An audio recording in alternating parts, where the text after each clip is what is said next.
change my positioning to be just a little bit more cozy.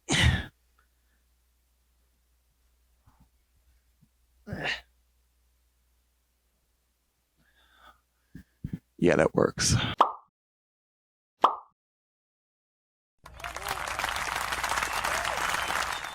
Back in the real world. I don't know if you can see behind me, but there's actually a bridge that I plan to go to next time, but it takes work to get onto because you have to, it's fenced off, so you have to kind of climb around. But you know the phrase, it's better to ask for forgiveness than permission. That's another thing that brings me joy in life. As a photographer, I'd like to just kind of go wherever the hell I want to go and then worry about the consequences later, like a millennial. Yay, millennials. Tip one, I would say, is to just enjoy your life. Enjoy the little things in your life that make you happy. It doesn't always have to be the best of the best life. I've said it last time in my other videos, but again, being that nobody's perfect, I ended up doing like 2 or 3 different videos. And I say again because I said this over, but you probably won't even see that footage. But I definitely tried talking to the camera a few times, but kept screwing it up because I kept not checking the frame. I'm very much a motor mouth. So even though I was supposed to like stop the camera, check the footage, make sure I'm in frame, then come back, every time I would just get in front of the camera and start yapping away. And then I would not only run over the time because my camera only had like 20 minutes worth of it because of the SD card, but also it would be like this. I'll edit in footage of me talking before, but it was definitely just like the lower mustache and my smile, which actually, that's not so bad either. I might do a few videos with just my mustache and my smile because I actually like that frame. I don't know if that makes sense to you, but I just like, I like just seeing my mouth, like my mouth and my mustache. I don't even know if I'm out of the frame right now, but I just thought it was funny. Oh, another good one, like the biggest tip I can give you for like being happier in life, don't give any what people say, think, or feel about you. It is your life. It is your decision. It is you. You are doing you. So if anybody's hating on you, them to the South Pole, to the North Pole, and back. You don't need extraneous forces outside trying to tell you how to live your life and what you're doing right and wrong. If you dyed your hair blue and everybody loves your blue hair, except for Karen, everybody hates Karen. She's a bitch.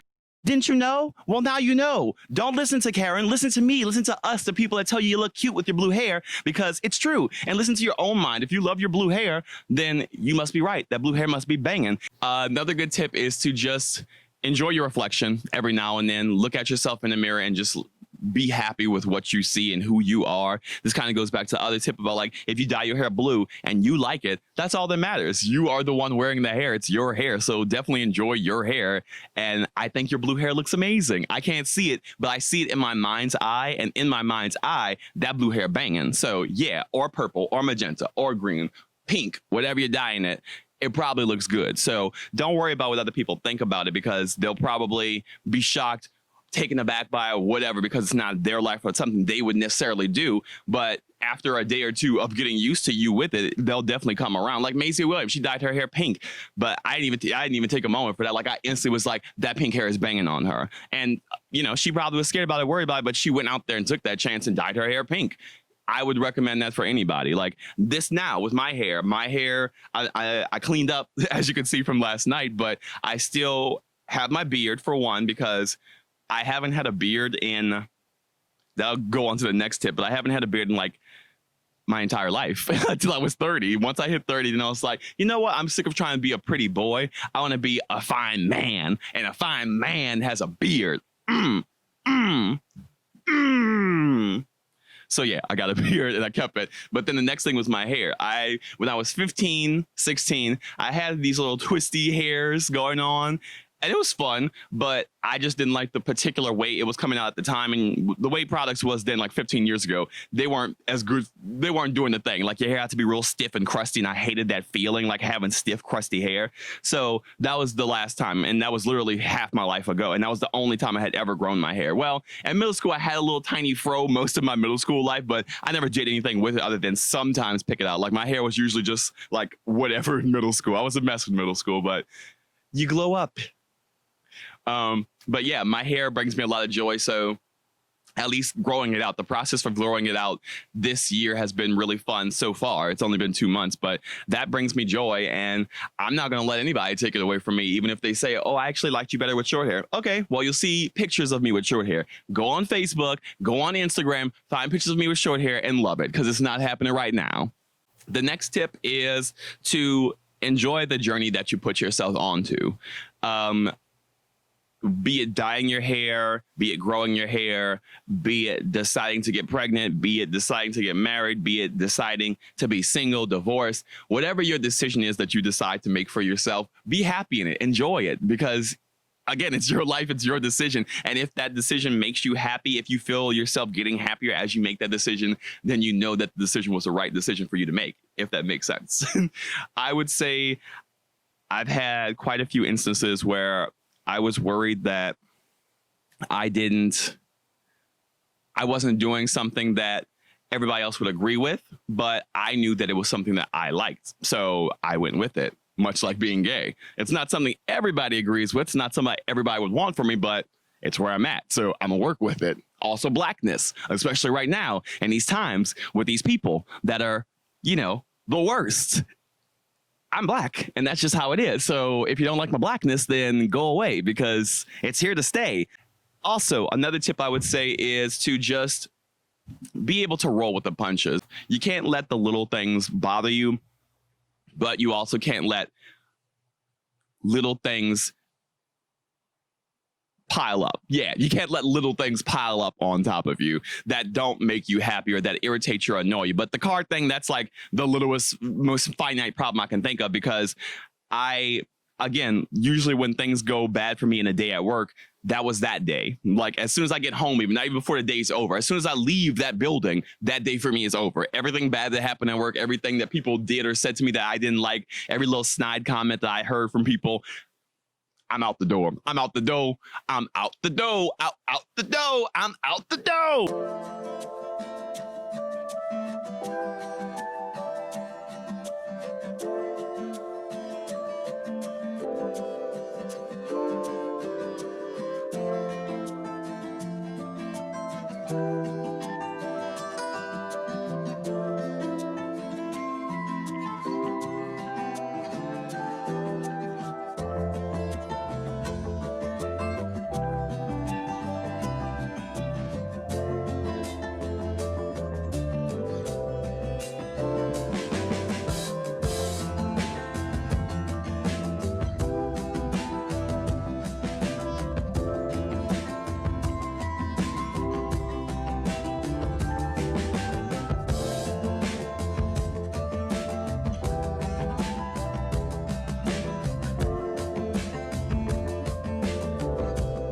One big tip is to enjoy nature, I would say. Nature is beautiful, and even though it gets on your nerves with the mosquitoes and the flies and the bugs of it all, it really does have some beautiful qualities to it. That's why I love doing nature just for photography by itself.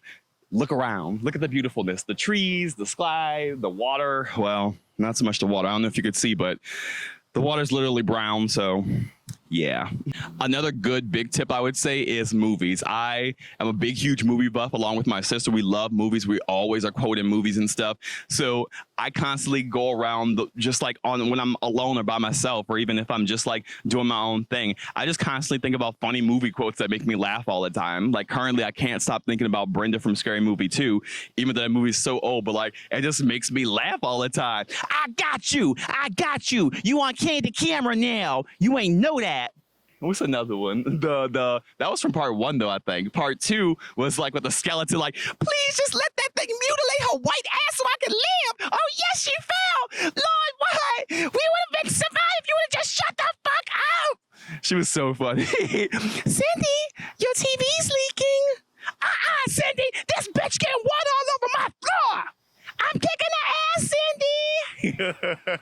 See, stuff like that just makes me happy. Whenever I think of like funny movie quotes, and I love The Dark Crystal. I love just thinking about these fantastical fantasy movies. They really bring me a lot of joy. So I can definitely see movies bringing you all a lot of joy. And some of you are probably like, duh, of course movies bring you joy. But some people genuinely feel like movies is just like a waste of time medium. There are some people who don't like movies like that. They prefer books and stuff, which is really great too. That's another great one. Reading books by itself. Like, I know a lot of people in our generation don't really read books anymore, but reading books actually is really fun and it really gets your imagination going. And when you have a big imagination, that really does contribute to your joy a lot, because I'm constantly thinking about these worlds and things that I never would have thought about if I hadn't been such a loner growing up in middle school and I was in the library every single day. Like, lunchtime brought me so much anxiety. I was the total polar opposite of how I am now. Like, I'm very outgoing. I'm fine with talking to a random stranger on the streets. That's even, again, once I get 2 or 3 videos, I plan to go to strangers in the street and just ask them how to get joy out of life. My friends, that's easy because they're friends, but I am really good at just talking to random strangers. And a big part of that is that I just don't care what people think about me one way or the other, but I have a big imagination and it kind of leads me to where I want to go and how I want to be. But it also helped me a lot through middle school just because I would always be reading books, and that really broadened my imagination, kind of put me out of my shell and helped me get to a point where I am now, because I even read some self-help books about how to come out of my shell and actually did some of them, like going to random strangers in college at lunchtime and sitting down with them and talking with them. It sounds scary and daunting, but it actually is really, really simple, especially with other people that are by themselves, because people like their own time and they like to be loners, but sometimes, especially in like a school setting or like in a dormitorium or a big cafeteria with a lot of people around, you like to do things on your own, but you're kind of open to meeting other people, because even if you are secure in being by yourself, nobody necessarily wants to be alone in a big public area just because they don't want people looking at them, wondering and stuff like that. But even if you don't care about things like that, sometimes you just don't want to deal with having to like sit by yourself and like talk to yourself in your head. Sometimes it's nice to have a random person to talk to. So yeah, I read that. I did that. I was so scared when I first did it, but the girl that I sat with was so nice and she was so like, yeah, sure, I don't want to sit by myself either. Like, it seems like a daunting, hard task, but it's really easy to just like walk up to somebody and talk to them. You can tell if people don't want to be talked to though too. Like, you can see if you're talking up to somebody and they're just like, don't be afraid to talk to new people and make new friends, because it'll take you out of your comfort zone. And the more you're out of your comfort zone, it sounds scary, but you get the biggest rush of joy when you try something out of your comfort zone that you're scared that you might not succeed at, and then you do succeed at it. That brings me so much joy. So that is like a tip up there. Like, do things that scare you, because they'll inevitably bring you joy. You don't want to live your entire life wondering what if. That is a big part of why people get depressed and sad. Like, even with this, like, a lot of people think when they watch YouTube channels, like, I really feel like I could do a YouTube channel and contribute to things, but they never try because they're like, oh, well, I can't do it because of this, because of that. Eventually you just gotta either try it or not, and I'm trying. And so if it doesn't go well, at least all the people that always told me, oh, you have such a great personality, you should have a YouTube channel, but could never give me a topic on what my YouTube channel should be about, now I can say, hey, I tried it, I did it, and I did it off of the thing you like the most about me, which is my happy personality, and I still failed. So